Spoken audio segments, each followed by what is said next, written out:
ఈరోజు మన వాక్య ధ్యానాంశము శోధనను ఎదిరించుట. ఆదికాండం 3:4 మీరు నిశ్చయముగా మరణించరు. మన మొట్టమొదటి తల్లిదండ్రులు సాతాను యొక్క స్వరం విన్నారు.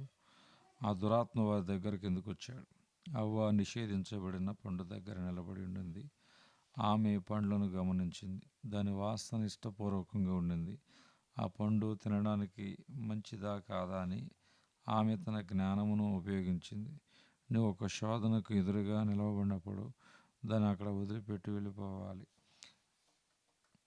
నీవు అక్కడ నిలబడి దాని గురించి వాదన చేయకూడదు. దాని ఆకర్షణకు నువ్వు తట్టుకుపోవచ్చు. సాతాను శోధన చిత్రీకరిస్తాడు. నువ్వు శోధనను సమీపంగా వచ్చినప్పుడు సైతాను నిన్ను కనిపెడతాడు. అది చెడ్డ స్నేహితుల గుంపు అయితే వారి దగ్గరికి వెళ్ళకూడదు. నీవు ఏ ప్రదేశానికి వెళ్ళినా అక్కడ ప్రజలకు నేను ఒక ఆశీర్వాదముగా ఉండగలనా అని ఆశీర్వదించాలి. ఆ చెట్టు సమీపముగా వచ్చింది. సైతాను దాన్ని గమనిస్తూ ఉండినాడు. బైబిల్ నీకు ఒక విషయమును గురించి తప్పు అని చెబితే అది కొన్ని పరిస్థితుల్లో ఉండవచ్చును అని వివాదం చేయవద్దు. సైతాను నీ హృదయమును గమనిస్తూ ఉన్నాడు. దుష్టత్వం గురించి ఆలోచించే విషయంలో మహా తెలివిగల వారితో ఆమె వాగ్వాదం చేయగలిగింది. ఈ స్త్రీ యొక్క విధేయత ద్వారా ఎంత గంభీరమైన దుష్ట పరిణామాలు ఏర్పడినవో. ఒకసారి నేను కళాశాలకు వెళ్ళేటప్పుడు ప్రభు నాతో చెప్పారు, ఒక ప్రత్యేకమైన ఇంటిని దాటి వెళ్ళవద్దని. వెంటనే నేను నా దారిని మార్చాను. అది చాలా చుట్టూ దారి అయినా పర్వాలేదు. నా తరగతిలో చదువుతున్న ఒకడు ఆ ఇంటి పాపములో పడ్డాడు. అతని జీవితము నాశనం అయిపోయింది. నీవు పాపపింటిని దాటి కూడా వెళ్ళవద్దని దేవుడు చెబుతున్నాడు. నువ్వు ప్రార్థనలు తగ్గినప్పుడు నువ్వు వెళ్ళకూడని స్థలాలకు వెళ్తావు. నీవు అలాంటి తప్పుడు స్థలములకు వెళ్ళినప్పుడు నువ్వు సంతోషముగా ఒక ప్రార్థనా గుంపులో కలుసుకోలేవు. నీ పాపము ఒప్పుకొనుటకు బదులుగా నీ వివాదము చేస్తావు. నీ కొరకు ఎలాంటి శోధనలు కాచుకుని ఉన్నాయో, సైతాను ఏ రీతిగా నిన్ను నాశనం చేయాలని ఎదురు చూస్తున్నాడో ఎరుగుదువా? ప్రార్థనకు నీ యందు ఆశ లేనప్పుడు నువ్వు నాశనముకు వెళుతున్నావని నిశ్చయమైన గుర్తు. దేవుని గొప్ప ఏర్పాటులు తాను నిలువకూడని స్థలములో నిలుచుట వలన ఒక స్త్రీ పాడు చేయుచున్నది. ఆదాము అవ్వలు ప్రతిదినము దేవునితో సహవాసము చేస్తూ ఉండినారు.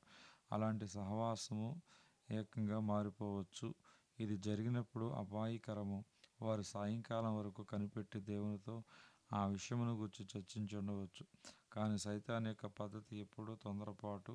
నేను చేసిన ప్రతిదానికి దేవుడు నన్ను సెలవు తీసుకోమనేవా? ఎప్పుడైతే నేను అలాగూ చేశానో మా జీవితంలో అపజయం అనేది లేదు.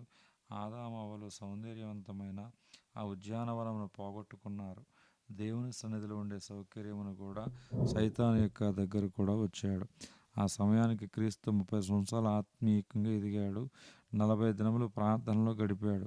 సైతాను దేవుని వాక్యం అనేవాడి అయినను ఓడించాలని చూసింది, కానీ క్రీస్తు సైతాను ఓడించాడు. మోసపుచ్చే ఆత్మలు ఉన్నాయి నీ జీవితంలో. కొంత విజయం వచ్చినప్పుడు మోసపుచ్చే ఆత్మలు సలహాదారులుగా వస్తాయి. వెలుగుదూతల వలె వాటి వెనుక నిన్ను నాశనం చేయగల నల్లని ఆత్మలు వస్తాయి. నేను చిన్నపిల్లవానిగా ఉండినప్పుడు దేవుని కొరకు గొప్ప కార్యములు చేసిన ఒక వ్యక్తిని నేను ఎరుగుదును, కానీ వారు పాపములోకి వెళ్ళిపోయారు. అలాంటి ప్రజలు దేవుని పిల్లలందరినీ సందేహించి నమ్మలేరు. నువ్వు ఎలాంటి సహవాసంలో ఉన్నావు? ఏ ఇంటిలో నీవు ఉన్నావు? ఎవరితో సంభాషిస్తున్నావు? యవ్వన దశ నీ ఆత్మీయ జీవితమును వృద్ధి చేసుకోవడానికి ఒక శ్రేష్టమైన సమయం. నీవు శాశ్వతముగా పాపమును ద్వేషించాలి. ప్రార్థన అంటే విసుకోవద్దు. నీ ప్రార్థనా బలం రాన దినములో అనేక ఆత్మలకు బలముగా ఉంటుంది.